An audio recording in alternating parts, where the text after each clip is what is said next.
Testing, testing, 1, 2, 3, come in. Ground control, Major Tom.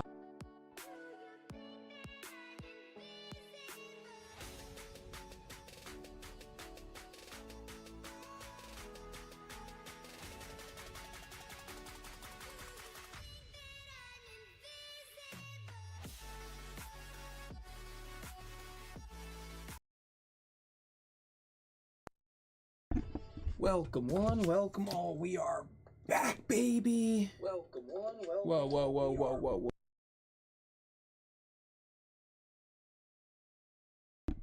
Okay, sorry about that. Let's restart. We're back. Good morning, good evening, good afternoon, good night, good whatever, wherever you are. We're here reading for the second hour today. Our read for the day is usually an hour a day to keep the stupid away, but today it's 2 hours because I missed yesterday, and I am here to be consistent. We're changing in life, folks. We're getting smarter, or so I hope. We're going to jump right into the poetry section here of the Trivium, the classical liberal arts of grammar, logic, and rhetoric. That's what we're reading. The poetry section is a bit annoying with how long it is and how little I care for poetry, but I know one day I'm going to be an old fart who will actually want to come back to this section, so we're reading it nonetheless. Okie dokie. Do you guys like my sunflower bookmark? I like it very much, so that's that. We're jumping in to it. We're on page 140 if you want to follow along. More complex rhythms. We will be annotating. We are reading this live, so I will be answering some chats from time to time. After every page or two, I'll take a glance, see if anyone is interacting, but if not, here we go. I know I'm starting this later than usual, but we're jumping into it. No more chit-chatter. More complex rhythms and mixed meters. We have already seen how stresses and syllables create poetic rhythm, yet something else underpins this art. Something deeply connected to the musical origins of poetry. It is background beat, and we all meet it as children in the song and chant of nursery rhymes. To take an example, Hickory Dickory Dock is a 5-line essential poem, see page 120, with varying syllable counts and 3 stresses for lines 1, 2, and 5, and 2 for lines 3 and 4. However, when presented in semi-musical notation below, we quickly discover the hidden 3-4 ratio rhythm, which is heard when the rhyme is actually spoken. The rhythmic essential 1 2 3 1 2 3 1 2 3 1 2 3.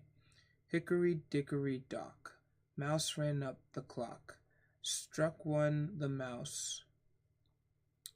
Clock struck one the mouse, hickory dickory dock.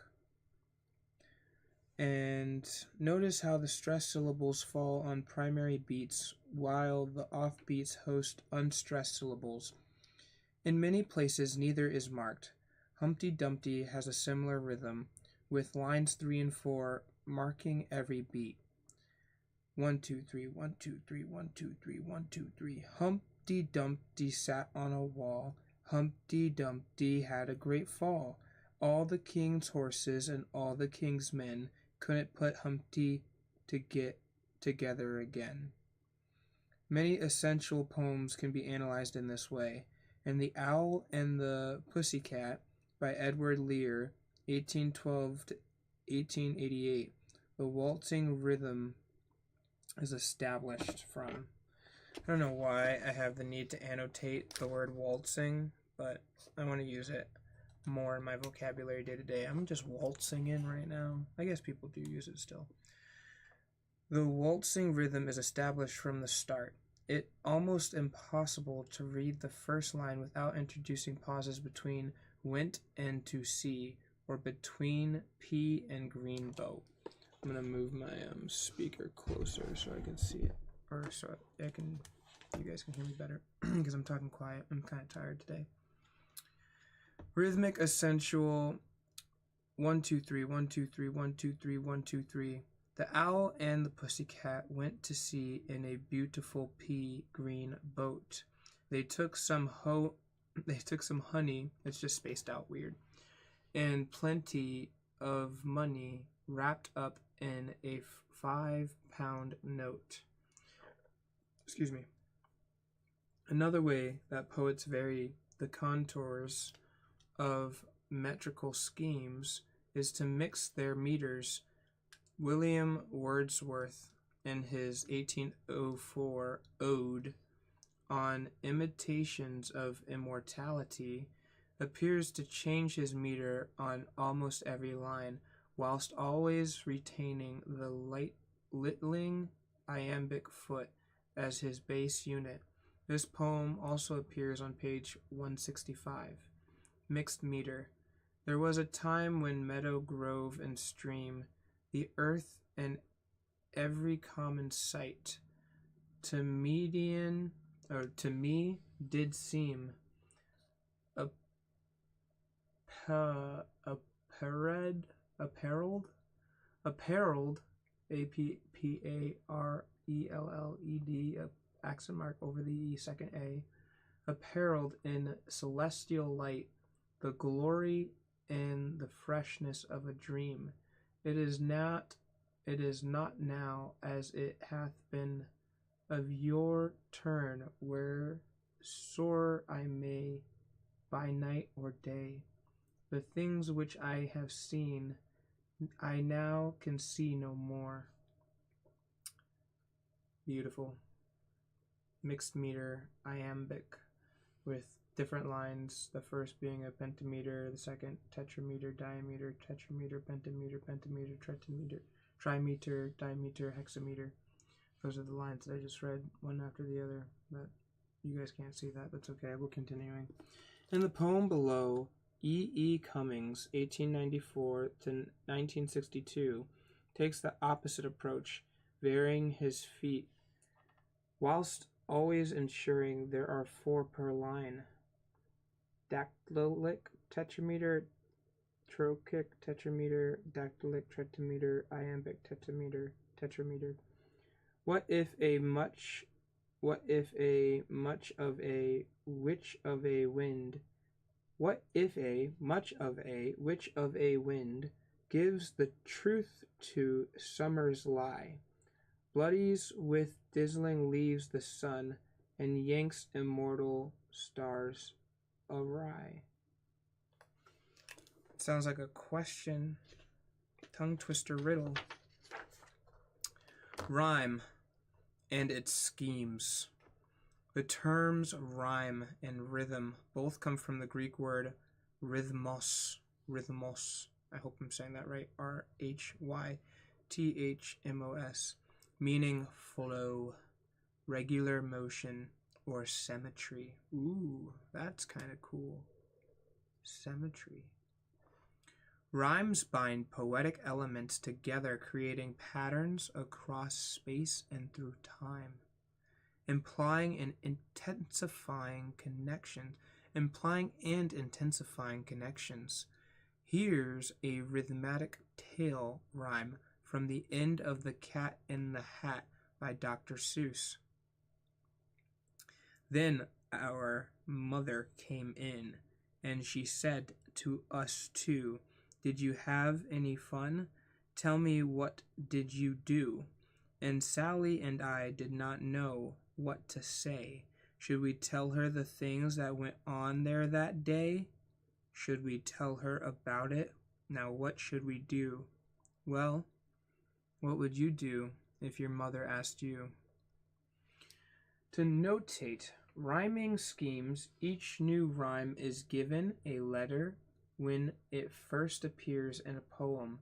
In the example above, A rhymes with A and B with B, while repeated ends words are noted with capitalized letters, lowercase a, capital A, lowercase b, capital A, lowercase a.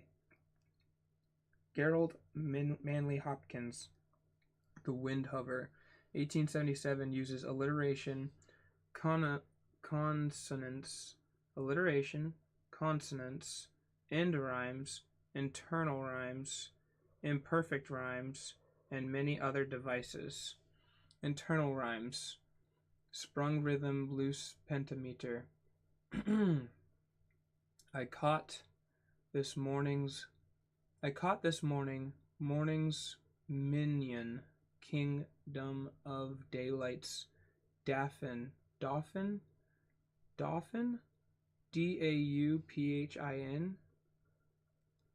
dapple dawn drawn falcon, in his riding of the rolling level, underneath him steady air and striding. High there, how he rung upon the rein of a wimpling, Wimpling, wimpling wing, in his ecstasy, then off forth on swing, as a skate's heel sweeps smooth on a bow bend, the hurl and gliding rebuffed the big wind. My heart is hiding, stride for a bird, the achieve of the mastery of the thing. I hate charts in this book, especially in this poetry section. Here we go. There's a rhyme column, a definition column, and an example column. We're going to read the rhyme and then the rhyme's definition and then the example it gives. But I'm not going to say this is the rhyme, this is the definition, this is the example. I'm just going to read it all across. Here's the rhyme. End or tail, rhyme, Coue. C-O-U-E with an accent mark over it, followed by another E. End of the rhyme, R-I-M-E. There's both rhymes, R-H-Y-M-E, comma, R-I-M-E-C-O-U-E-E, whatever that is. And the definition, a rhyme in the final syllables of two or more lines. The example is, the cow is of the bovine ilk. One end is moo, the other milk. Internal rhyme. Two or more rhyming words occur within the same line of across the center and or end words of adjacent lines. What would the world be once bereft of wet and of wildness? Let them be left. Bereft, B-E-R-E-F-T. That's an interesting way to say barren if that's what it means. Cross rhyme. The end word of one line matches a word in the middle of the following line or vice versa. And he shall go where time lies still and frozen beneath eternal snow. Perfect, full, or true rhyme. Interesting, that's a cool one. The sound of two words are identical except at the beginning. Light, night, fire, briar, names, flames, fish, dish, kind, mind, whole, mole. Perfect rhymes. Beautiful. Masculine. Stress is on the final syllable of each word. Sublime, design, reveal, conceal. Feminine. Stress is on the second from last syllable of each word. Thunder, asunder, sultry, poultry, towers, flowers. Dactylic. I'm still probably not saying that right. Dactylic. Stress is on the third from last syllable of each word. Cacophony, heterophony, H-E-T-E-R-O-P-H-O-N-Y. Partial or half rhyme. Words which almost rhyme, any species other than perfect rhyme. Barn, large, craft, laugh, love, blush. Love, blush? I guess. And the example, courage was mine, and I had mystery. Wisdom was mine, and I had mastery. That's a good quote. Wow, that is a beautiful quote by W. Owen. Imperfect rhyme. The otherwise perfect rhyming of stressed, unstressed syllables. Lasting, sting, imagine, Grin Summer, Her Mountain, Wynne Crystal, Fall Narrative, Live. Otherwise perfect rhyming of stress, unstressed syllables. Interesting. A sonnet rhyme or assonance. Vowel sounds are identical, but consonants differ. Love, move, prove, or, oak, blows, notes, round, drown. That was actually a sonnet rhyme or assonance. Yeah, we said that. Okay, consonant rhyme. Consonant. consonant. Outer consonants are the same, but vowels differ. Night, not. Fell, fall, fool, foul. Fail, feel, years, yours.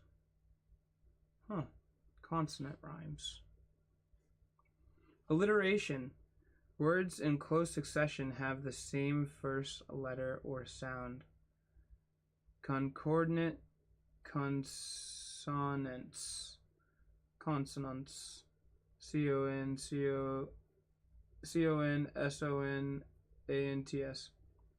Constantly, convolve, and orally and accord. Orally is aurally.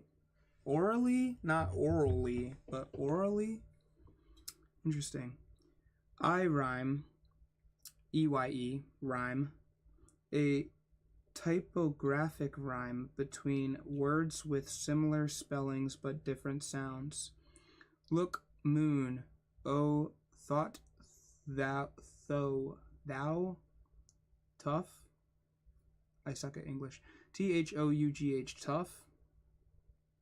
That's not tough, is it? Though. It's though. And I'm stupid, but we'll continue. Ignorance is showing here. Love, prove, brow, crow, hubris, debris, live, live. Live, live. I don't know why I said live live. Anyway, those are I rhymes. Rich rhyme. Rhyme between identical sounding words with different meanings. There, bear, bear, foul, foul, where, I, see. Those ones actually did have different spellings. Those were homophones. Diminishing rhymes. A perfect chiming of two successive words where the second is nested in the first. Report, port. Emotion, motion. Avail, veil. Impale, pale. Start, art.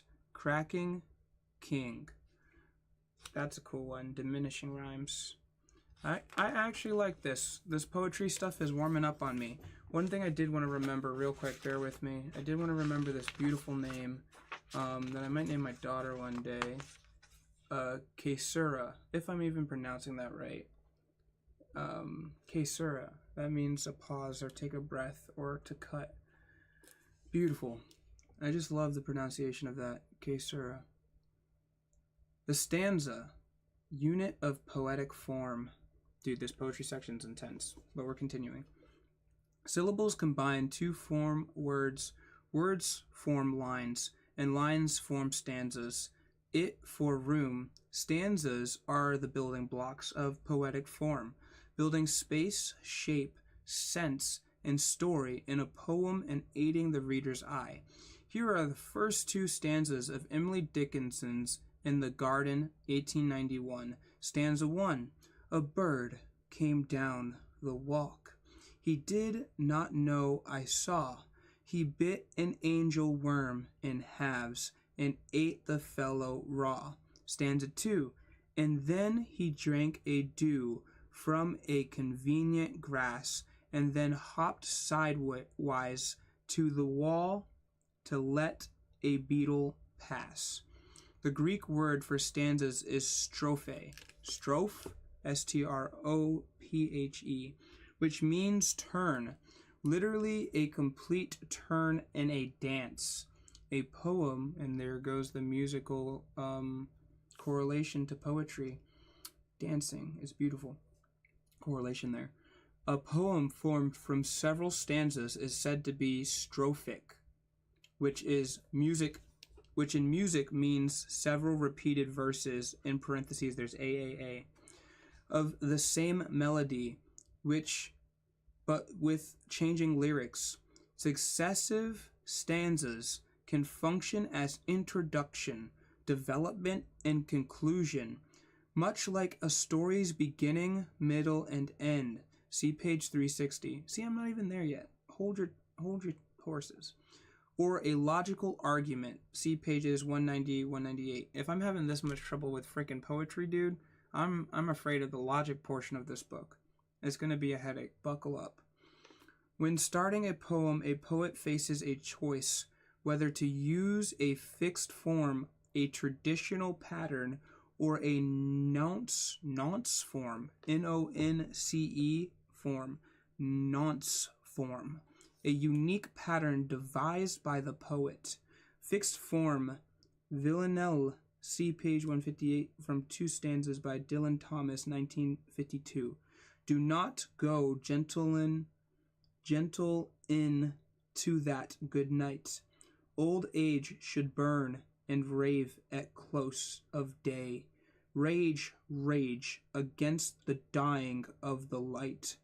Though wise men at their end know dark is right, because their words had forked no lighting, they do not gentle into that good night.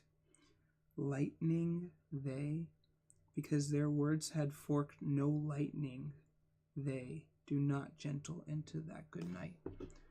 Interesting.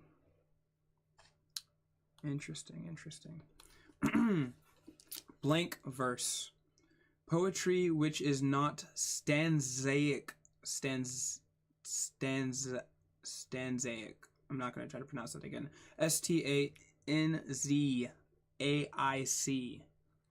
Or broken into stanzas is stickic.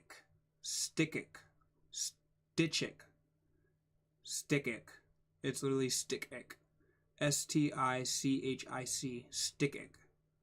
And poems of unrhymed stickic lines written in regular meter are known as blank verse.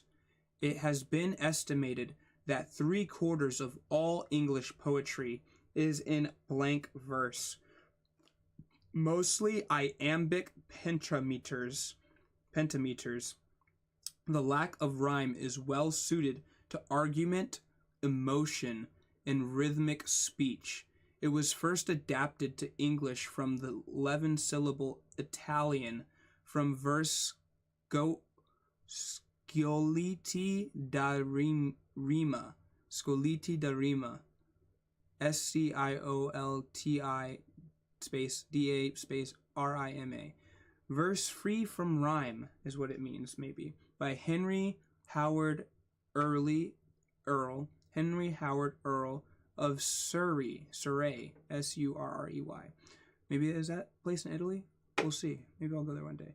For this, his 1540s translations of the Aeneid, A-E-N-E-I-D, Christopher Marlowe, 1564 through 1593, then used it in Tamburlaine the Great. Before, coupled with rhyme and song, it became the great workhouse of Shakespeare's 1564 through 1616 plays and Milton's 1608 through 1674 Paradise Lost. That sounds beautiful. Paradise Lost. I'll have to check that out. Here's an example from Coleridge, Frost at Midnight, written in 1768. Blank verse using iambic pentameters. Excuse me. My babe, so beautiful, it thrills my heart. With 10 der gladness. What does that mean? Oh, it's just the way they break it up. It's so weird. They put these little lines in between one words to break up the syllables, and it pisses me off. Makes my dyslexia go crazy, dude. With tenderness, or tender gladness, thus to look at thee and think that thou shalt learn. Far o' their lore, and in far o' their scenes. For I was reared in the great city, pent mid cloisters, cloisters, cloisters dim, and saw naught lovely but the sky and stars. But thou, my babe, shalt wander like a breeze, by lakes and sandy shores, beneath the crags, crags, of ancient mountain, and beneath the clouds. That was frickin' phenomenal. I don't understand half of it, but I know it was frickin' phenomenal. Since the late 19th century, some poets have discarded meter as well as rhyme, resulting in free verse. This builds form and narrative using rhetoric, repetition, assonance, strophic and stichic, line grouping, visual, shape, trope, metaphor, and simile, but is not the subject of this book. Couplets and triplets, and the terza rima, Terzarima. The couplet is the smallest of all stanzas, formed from any two lines rhyming AA. Couplets take many forms. In an equal couplet, both lines have the same number of syllables and beats. 17th century poets, Shakespeare among them, often used sequences of couplets in iambic pentameters known as heroic couplets to give the feel of the classical heroic epics. Heroic couplet, iambic pentameter. The time is out of joint. O curse spite, that ever I was born to set it right. That was kind of cool. I'm getting the feeling that I'm gonna like poetry a little bit more than I thought I was. This is also an example of a closed couplet, one that forms a complete balanced statement or sentence. The first line rises / calls, the second answers / falls. Closed couplets can become epigrams, epigrams, like Coleridge's eponymous,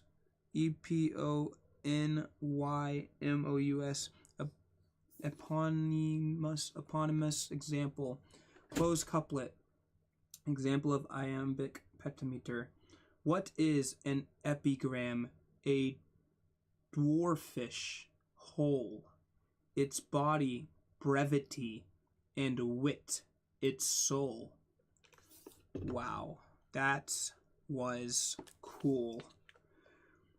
Unequal couplets have unequal line lengths, like the Poulter's measure. Unequal couplet, Poulter's measure, iamb hex hept dedum. A 12ish twisting line, a Poulter's measures keep. Poulter's is Poulters. I'm stretching out my legs. With 14 more right underneath, on which the others sleeps. Two couplets enjambed, enjambed,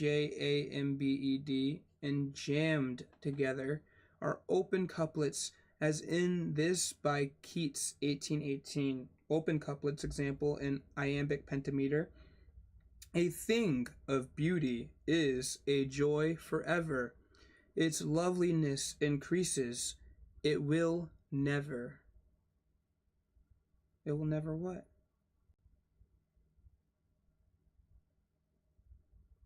I gotta think about that one.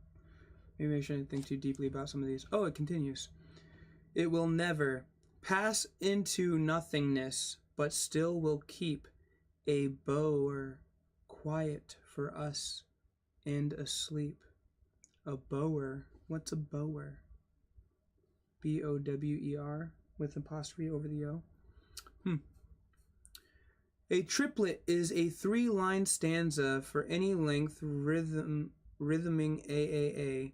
It is often used for dramatic emphasis and variation in couplet-heavy verse. In the Eagle Tennyson's powerful triplets draw out the bird. Triplets. He clasped the crag with crooked hands, close to the sun in lonely lands, ringed with the azure, Azure, with the azure world it stands. The wrinkled sea beneath him crawls, he watches from his mountain walls, and like a thunderbolt he falls. These are so beautiful, beautifully written. A tercet, a tercet. I want to say tercet, Tercet. A tercet is any 3-line unit of poetry, but when rhymed ABA, it is known as a terza rima, Italian for third rhyme. Beautiful. Terza rima. Strung together in chain, rhymes ABA, BAB, CDC, DED, EFE, etc. Excuse me. Stanzas of terza rima form the backbone of Dante's Divine Comedy and Cossier's compliment to his lady. For chained tercets with a concluding couplet, ABA, BAB, CDC, DED, EE form a terza rima sonnet. Terza rima in iambic pent form. Second satire by Thomas Wyatt, 1503 to 1542. 1500s we're going to. This is pretty cool. Ye do mystique. I don't even know what that means, but we're going to try to freaking continue. Mystique is spelled Misseek. It's literally ye, Y-E, do, ye do. I said it do, but it's do, D-O, with an apostrophe over the O, an accent mark over the O.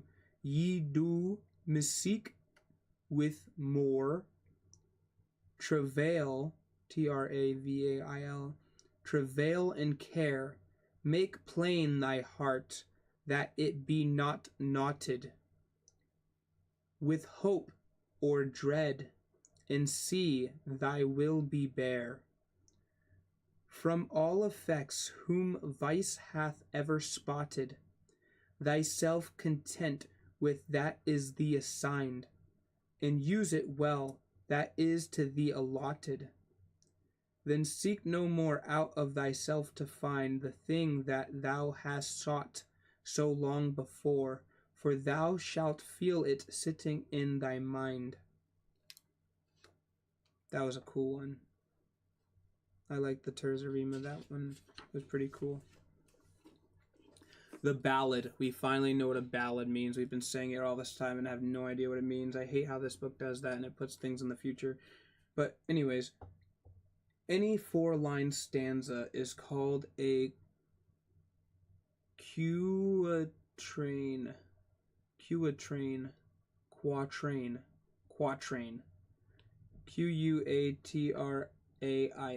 Any 4-line stanza is called a quatrain. Hugely popular, many English poems are in quatrains, nursery rhymes, songs, and hums. Hymns, hums. For example, Robert Burns' 18th century version of John Barleycorn begins like this, the ballad stanza, iambic tetrameter/trimeter.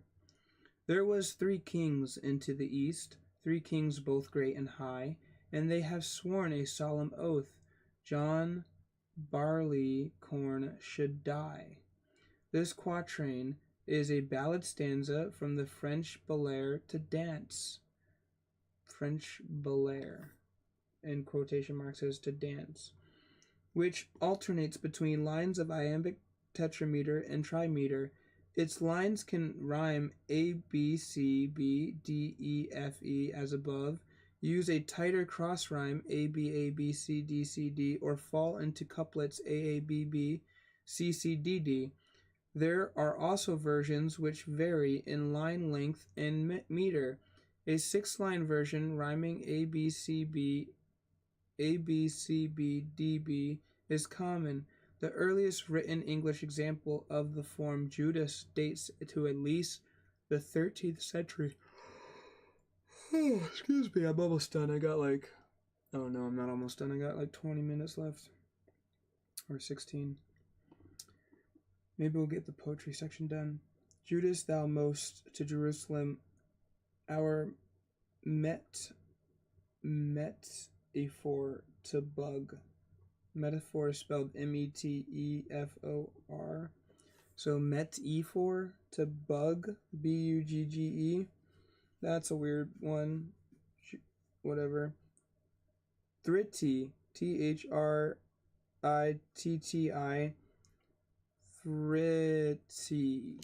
Thritti, Platen, PLATEN, of Selver, SELVER. Thou bear up Othy rug, BERE space UP space OTHI space RUGGE. Is Selver how they spelled silver? SELVER. The E has an accent mark over the top of it. Interesting. I know English used to be more phonetical. This is the 1500s after all.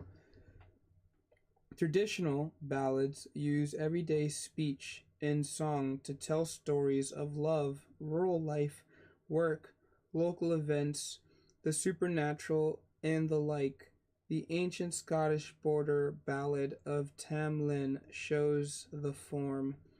Oh, I forbid you, maidens, that wear, goud on your hair, to come or gay, GAE, by Carterhoff, CARTERHAUGH, Carterhoff,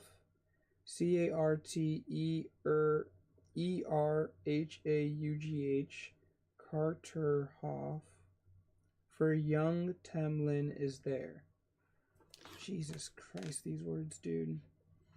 There's names that gaze by Carterhoff, but they leave him a wad, W-A-D, wad, either their rings or green mantles, or else their maiden head. The ballad form was used for catchy hymns, hymns, Hymns. Is that hymns? Hymns?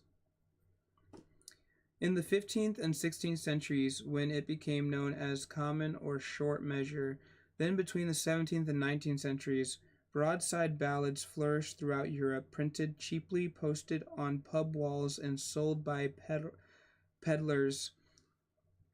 They often later became popular songs passed on orally.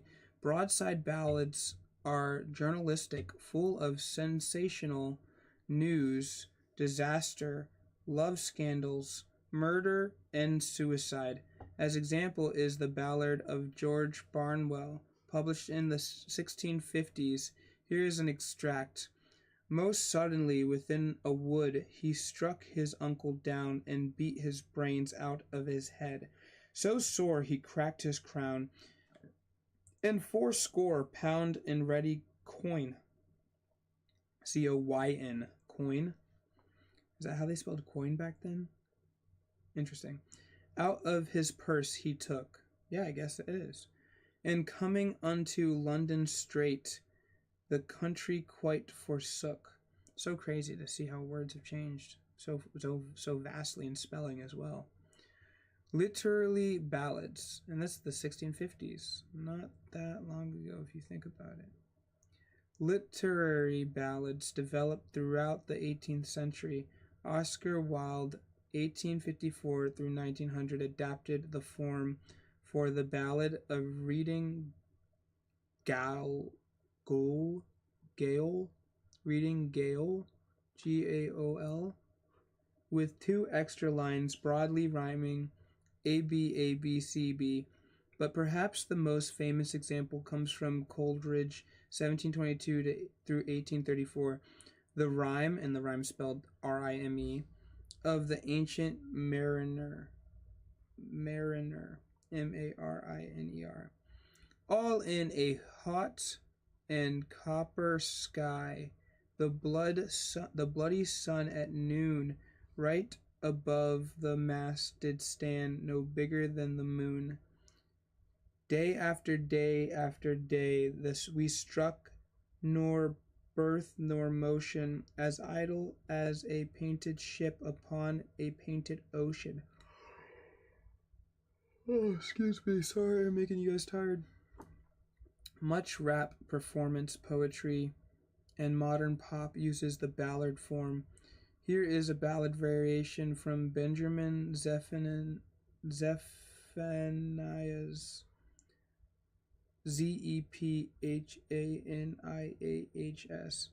Taking Turkeys, 1994. Instead of 4-3-4-3 iambic feet, it uses 3-3-4-3 anapestic, much like a limerick.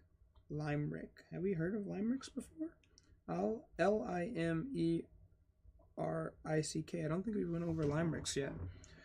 We've went over anapestics and iambics, but not limericks. Anyway, so be nice to you,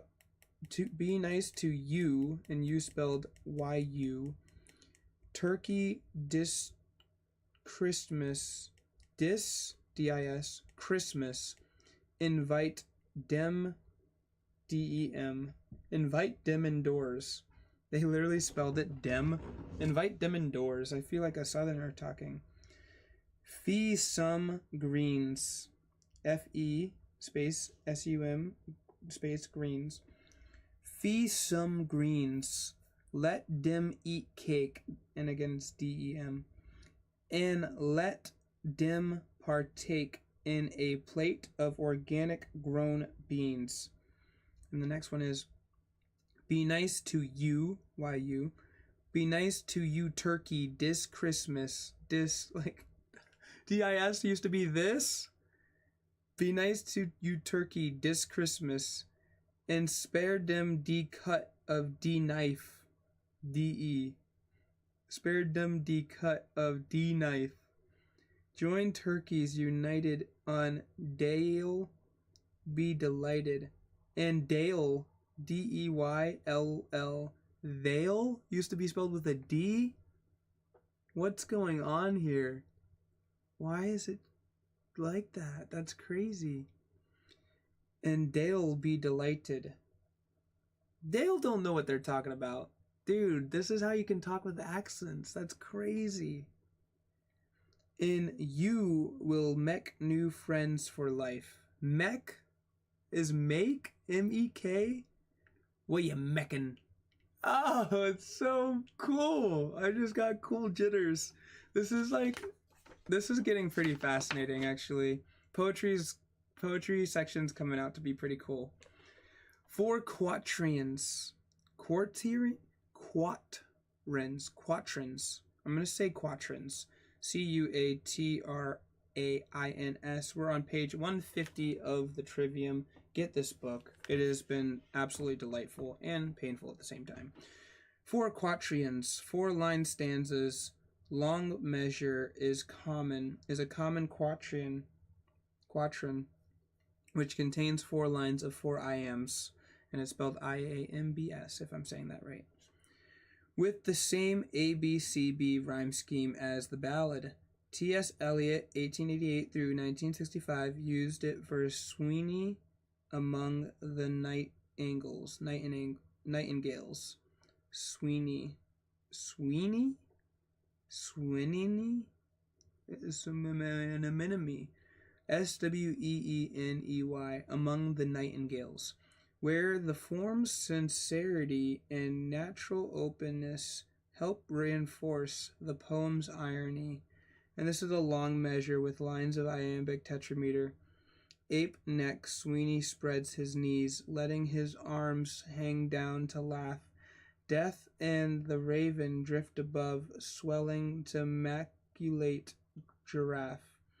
The circles of the stormy moon slide westward toward the river plate.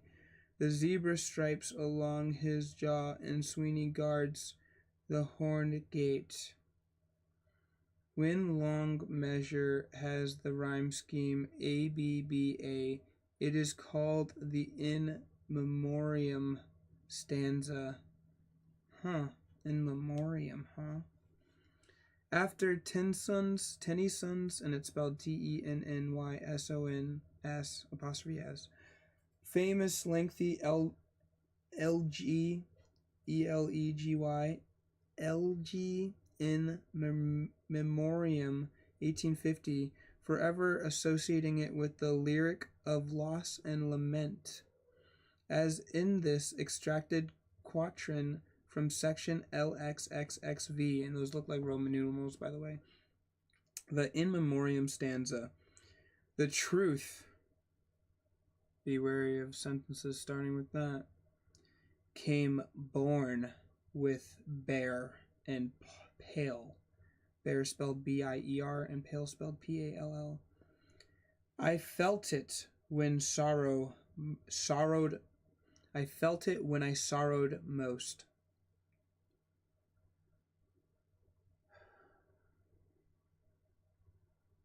"'Tis better to have loved and lost than never to have loved at all."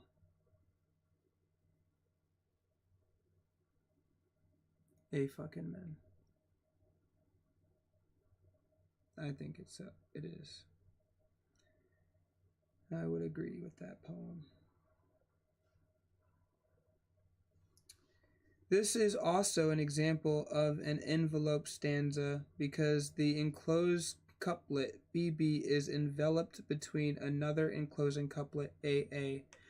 The heroic or elegiac ELAGIAC quatrain uses iambic pentameter and has an alternating rhyme scheme ABAB. An example is Elgy, I can't say this for the life of me, ELEGY, LG, written in Country Churchyard by Thomas Gray, 1716 through 1771. An LG in name, but not in form. What the hell is an LG? Heroic quatrain, 4 lines of iambic pentameter rhyming ABAB. The curfew tolls the knell, and knell spelled KNELL, of parting day. The lowing herd wins slowly o'er, OE''R. Slowly o'er. Is that how people spelled slowlier? The plogman, PLOUGHMAN. I'm so glad people don't talk like this anymore. The plogman homeward plods. Homeward is home, like normally spelled home, and then WARD. One word, by the way. Homeward plods with an apostrophe over the O. It's spelled PLODS. His weary way and leaves the world to darkness and to me. Now fades the glimmering landscape on the sight, and all the air a solemn stillness holds, save where the beetle wheels his drowning flight, and drowsy tinklings lull the distant folds. Notice how the longer lines of the pentameter allow adjectives, fanfare, and modifiers of all kinds to come rushing in to fill out the rhythm. Rubai, RUBA apostrophe I, plural rubaiyat, RUBA apostrophe IAT, is a traditional Persian quatrain, I still don't know how to pronounce that, quatrain form, which was introduced to England in Edward Fitzgerald's, I heard of that guy before, Edward Fitzgerald's 1859 transition of the Rubaiyat of Omar Khayyam. Khayyam. Here are 2 quatrains from over 1,000 which demonstrate the Rubai's rhyming scheme: AABA, BBCB, CCDC, DDED, etc. Rubai. 4 lines of iambic pentameter crossing rhyme with the next 4. Come fill the cup, and in the fire of spring the winter garment of repentance fling. The bird of time has but a little way to fly, and lo, the bird is on the wing. And look, 1,000 blossoms with the day woke, and 1,000 scattered into clay. And this first summer mouth that brings the rose shall take Jemshid and Kakobad away. Page 152, Quintans. Oh, we got 9 more minutes. Okay, we're powering through. My body's shutting down. My soul is tired, but we are powering through. I'm not going to retain half this information, but this book will be with me for the rest of my life, so I will definitely be coming back to this poetry section and annotating it further. I can't even speak. I'm speaking 1500s here. And annotating deeply, furtherly. Who needs words anyway? They're all made up. Quintans, limericks, and madness. Any poetic form built on 5-line stanzas is called a quintain. The most widely recognized example in English verse is the limerick, which is constructed from 3 lines of antiseptic amphibaric trimeter, lines 1, 2, and 5, and 2 of dimeter, lines 3, 4. The rhyme scheme is strictly AABBA, and the form seemed to lend itself particularly well to wit or humor, with extra points awarded for uncanny or ridiculous rhymes, and nonsense or smut. Limerick, anon, A-N-O-N, catalytic amphibaric trimeter / dimeter, dedum. I still don't know how to pronounce amphibaric either, but hopefully that's it. There was a young lady named White, who traveled much faster than light. She sat out one day in a relative way, and came back the previous night. That's a cute one. 5-line stanzas also appear in other nonsense verses like 16th and 17th century mad songs or bedlamite verse, Bedlamite. This form has 5 lines of variable meter torches and anapes, rhyming ABCCB, leaving an unrhymed A. Mad song stanza, anon, 16th century. Form from the hag and hungry goblin, that into rags would rend ye all the spirits that stand. By the naked man and the book of moons defend ye. And it's REND for rend. A 5-line stanza can be rhymed using the enclosing and enclosed couplets as above, or it can be rhymed ABABA, or AAABA, or ABBBA, or it can be a simple split into a triplet or a couplet AAABB. And then we have sestets, SESTETS, with 6 lines. Stanzas of 6 lines, sestets, can be formed in many ways. 3 couplets rhyming AABBCC are common, as it's the Middle English Romance stanza, which rhymes AABCCB. Scottish poet Robert Burns, 1759 through 96, wrote over 50 poems and setests. Here's the first stanza of his To a Mountain Daisy. This is gonna sound romantic. The burn stanza, standard habby. We modest crimson stiped flower, crimson tipped flower. Thou's met me in an evil hour, for I maun crush among the stour, Stoure, and maun spelled Maun. Thy slender stem to spare thee now is past my power. Power spelled POW''R. Thou bon I gem. Thou bon is BON and then IE. Thou bonny gem. GEM. Couplets added to a longer stanza can form an epigram or conclusion in 6 lines of iambic pentameter rhyming ABABCC from the sestet and at the end of the petricon. Petricon is spelled PETRARCHAN. Petricon sonnet, page 156. A 6-line stanza also used by Shakespeare for his 1593 poem Venus and Adonis. Sir Walter Raleigh, 1552 through 1618, opt for the same scheme in The Lie, but shortens the line to iambic tetrameter or iambic trimeter, while William Wordsworth, 1770 through 1850, used the tetrameter to describe his famous daffodils in I Wandered Lonely as a Cloud. Quatrain within couplet, e.g. in iambic tetrameter. Cotton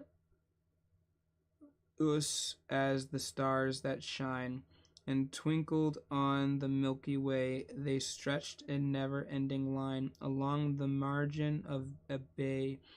10,000 saw I a glance, tossing their heads in sprightly dance. Oh, man. Septips, octaves, and nines. I was sure I was going to finish this poetry section here, but I'm tired, guys. I'm going to end the hour a little early. It's just been a long day. It's been a long month, and this poetry section is going to take another hour probably, or we'll get it done tomorrow. I will be picking up where I left off tomorrow, folks. Thanks for tuning in, those who tuned in. Thanks for listening, and I hope you guys have a beautiful rest of your day, your night, wherever you are in the world. I'm wishing you nothing but peace, love, joy, freedom, health, wealth, friends, family, prosperity.